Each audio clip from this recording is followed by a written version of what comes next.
Just a quick video, JT with the Truth of Trading channel here. I had a thought come across today on my way home from work.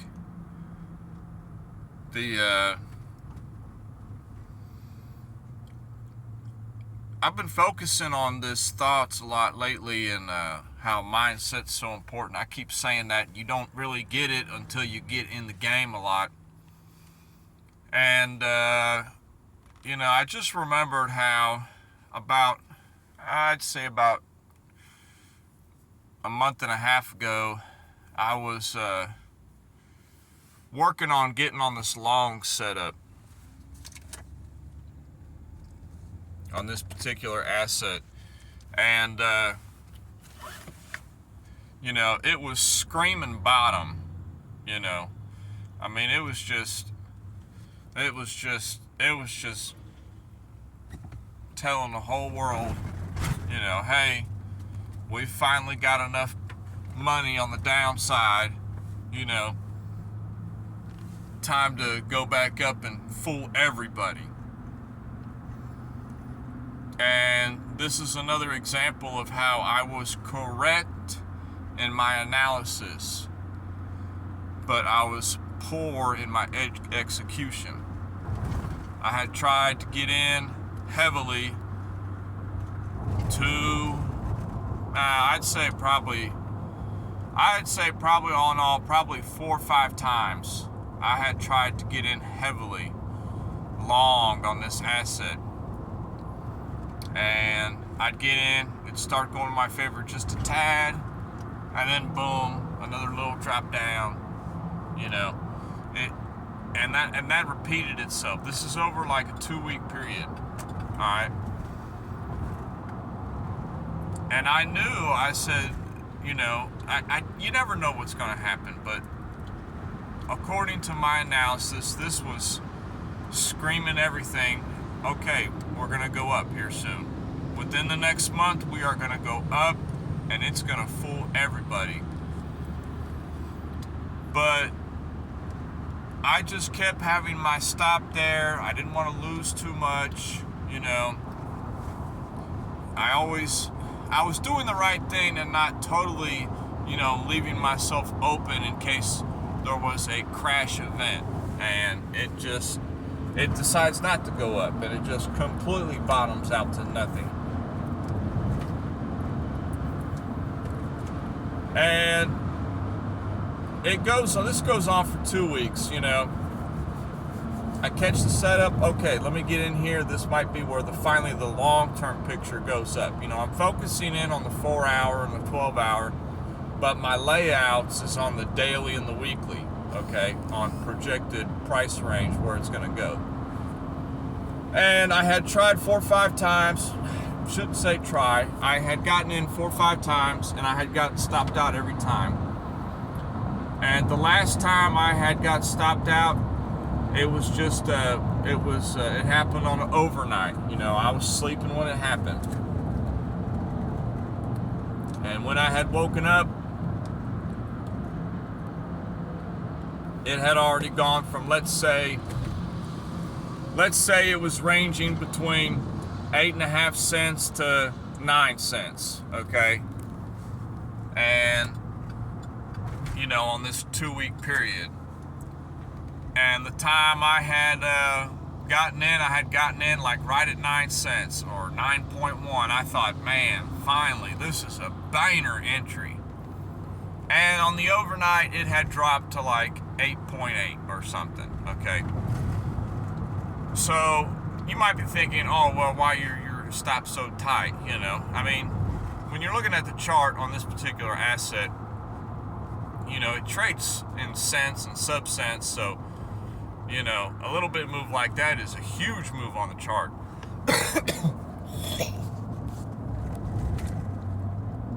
Excuse me.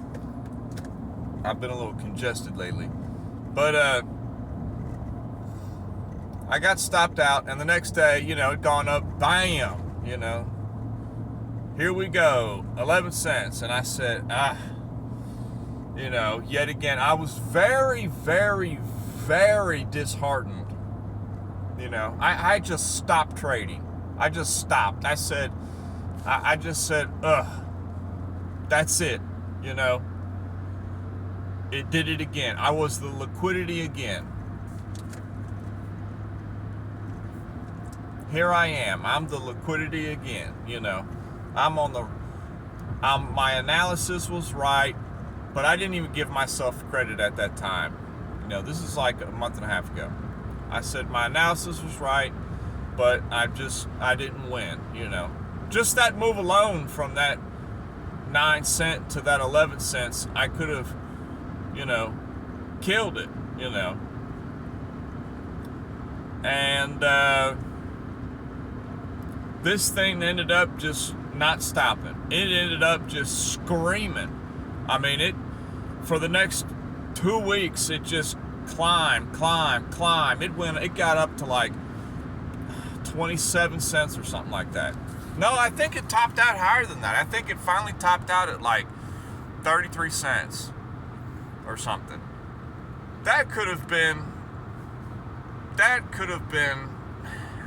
I'm not going to say life-changing, but that could have been career-changing on the trading career. That single trade alone. And I'm sure I would have probably sold off at the mid-20s on that because that's where my projected target was. But still, that would have been awesome.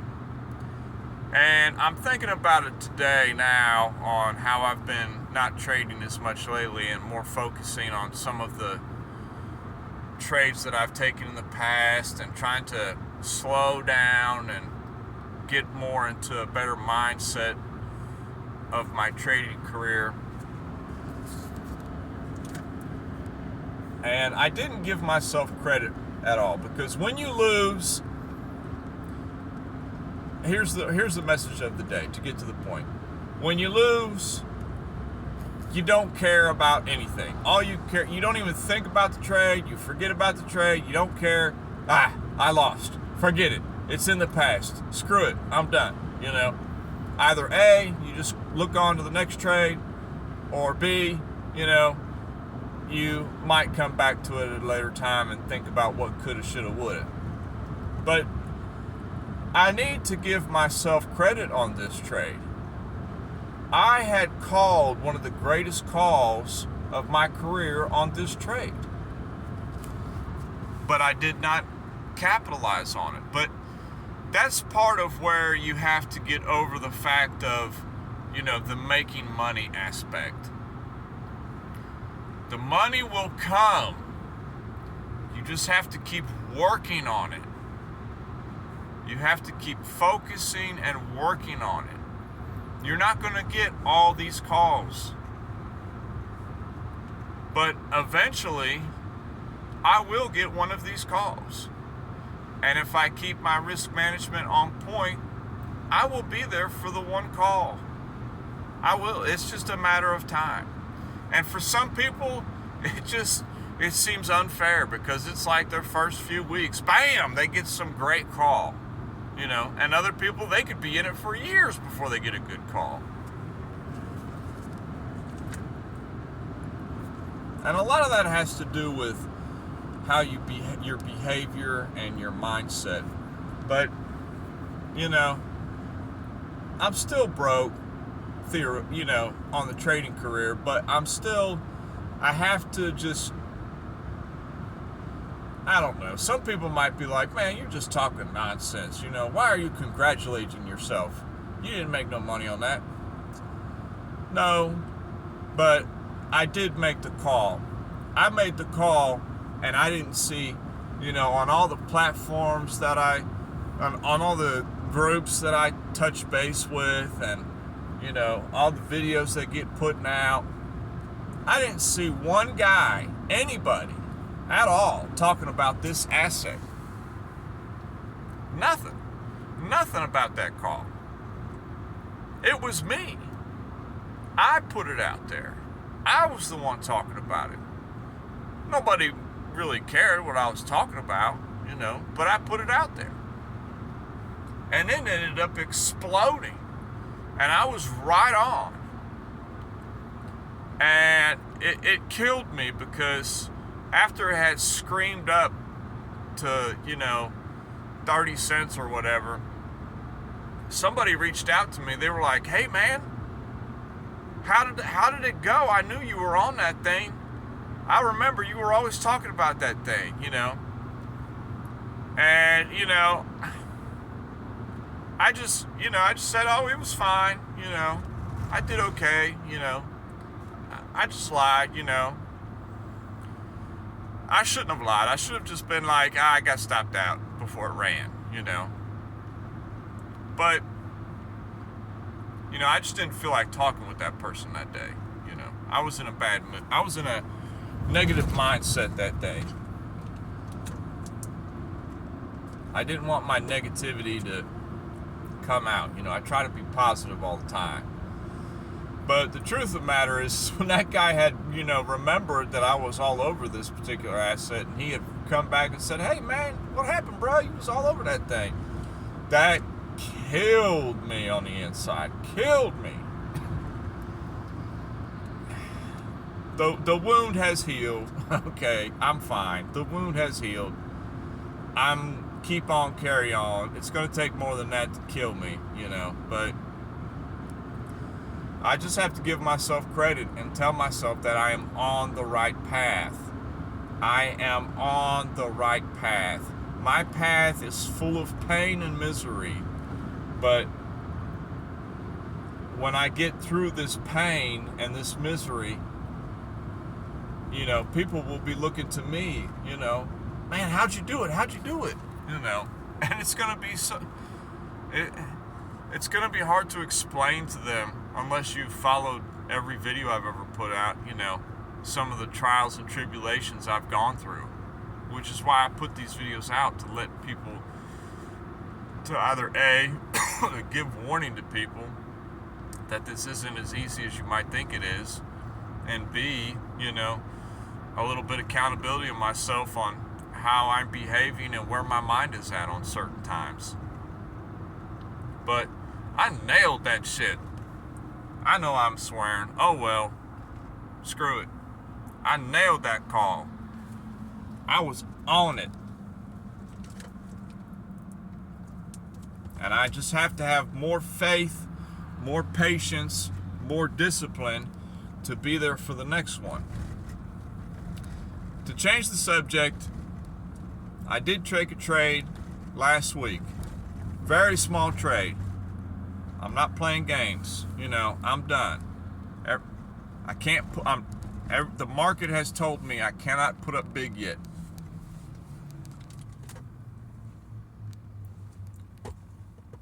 I was going up a little bigger at the beginning of this year, and it was promising. It was a lot better than it was, say, my first couple years. I'm into my 2.5 years in now. It was a lot more promising, me putting up a little bit bigger this time. I was staying alive for a period of time, which is more than you could say for some people. Some people, as soon as they jump big, boom, they're out. They get knocked out quick. Me, I was holding my own.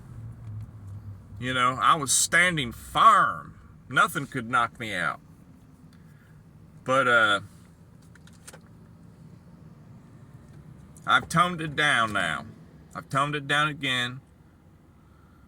Lowered my size. I took a trade earlier this week. It went great. Very rarely, when you win a trade, it's best to step away. Because I've learned so many times that when I try to get 2 successes in a row, like a long win, retrace, another long win, 2 wins in a row, very difficult at this time in my trading career for me to do that. More times than not, I get 1, and then I need to just walk away. However, earlier this week, I had a twofer. I had 2 in a row. It was nice. I had a nice long trade, little $10 turned into 30. I closed it. Excellent. Man, I took a profit. You know, I took a $23 profit. I just took it. Good call. That's how you got to do it. You got to just, you got to take it. Don't matter. It cooled off a little bit. It was playing around with a moving average. Looked like it was going to go up again. Too many people shorted too early. I took it again. Bam. Another win. So like within one day, a little $10 turned into $70. I mean, it was that fast. It was boom, boom. It was $23 win, bam, $30 win. I mean, it was like bam, bam, quick. And I said, okay, now we've stopped out the shorters a couple times. Now let's cool off, go down for a little retrace. So I entered a short. I got stopped out. Lost $10. I said, okay, forget it. Just touch nothing. It made another higher high. The divergence was stretching. So I entered a short. So I've won 2 longs and I've lost 1 short. Second short, it's a winner. I'm up $8 on it. Great. Move my stop to profit, $5 profit, guaranteed win. Right now it's sitting at $8 profit. It could be a $20 profit if we take out a small pivot point. And stop out some long people that had their stops at this local pivot point. But you know, you can make money at this. You just got to cool down, slow down, keep your emotions in check, man, and give yourself credit where credit's due, whether you made money or not. You know, that is very difficult part about trading. And a lot of people, they have money and they enter trade. Most people that enter the game of trading, they have a little bit of money. That's just the truth. They're not worried about paying for groceries. They're not worried about paying for the rent. They got all that squared away. They're working a job. They have a few thousand in the bank, you know, and they have 4,000 or 5,000, 10,000. They're putting it in the market and they're learning how to trade with. They're not worried about if they lose trades that they're going to be in any trouble, you know. So they have a little bit different mindset. And that's kind of the truth to it. You have to just, if you're very small time money, you're trying to make it in this big boy game, you just got to take it easy, you know. No, just know your place, so to speak, you know. Yes, you could kill it. Yes, you can take money from other people. But you have to be careful because the way you view money is messing up your trading. It's messed up. Majority of my trades has solely been majority of my losing trades has solely been based off my relationship with money. That's it.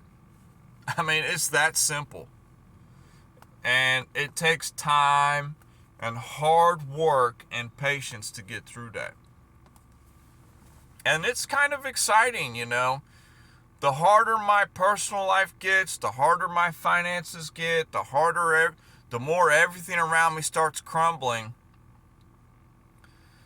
And the more reasons I have to quit learning how to trade is the more reasons I know that I'm on the right path. Because most things, this is just personal, most things in my life, when everybody in the world is telling me, you know, theoretically telling me, when the world is theoretically telling me, hey, don't do this, man, you can't do that, you shouldn't be doing that, nah, don't do that, that's stupid, don't do that.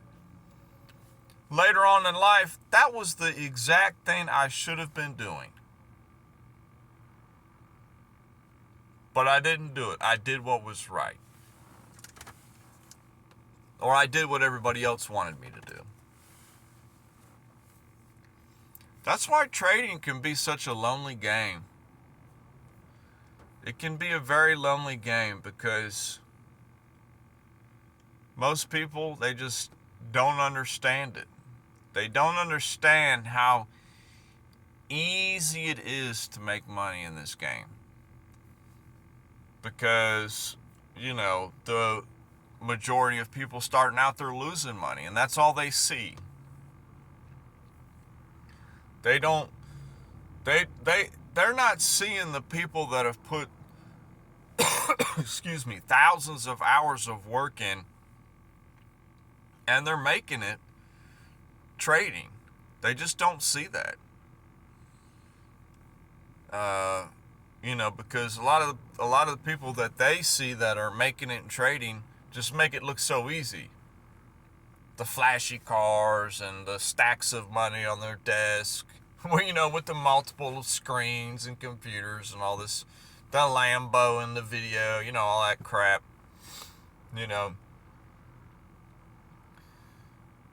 Majority of people that are making money trading, they're not like that. They are focused. They don't even care about the money. They are focused on the system of trading. And in order for us regular schleps to make it in this game, we have to be focused on how everyone else is behaving.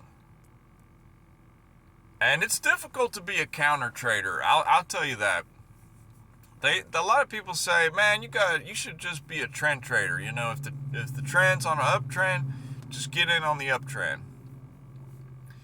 And I think that's why it's taken me so long, and I've had a much harder time trading than some of my colleagues and friends. I've always been a reversal trader at heart. Always been a reversal trader, a counter trader, and that's very difficult to do when you're playing with small money. And some of these great calls and excellent trades I've had, it's shown. It's shown, It's clearly shown that although I've been making these amazing calls and I've been right on a lot of this analysis, that due to, I'm not going to say the lack of money, but due to the way I manage my risk, because I have a small amount of money and I always protect myself hard, It's a little bit, this is just personal opinion, it's a little bit more difficult to be a counter and reversal trader like that.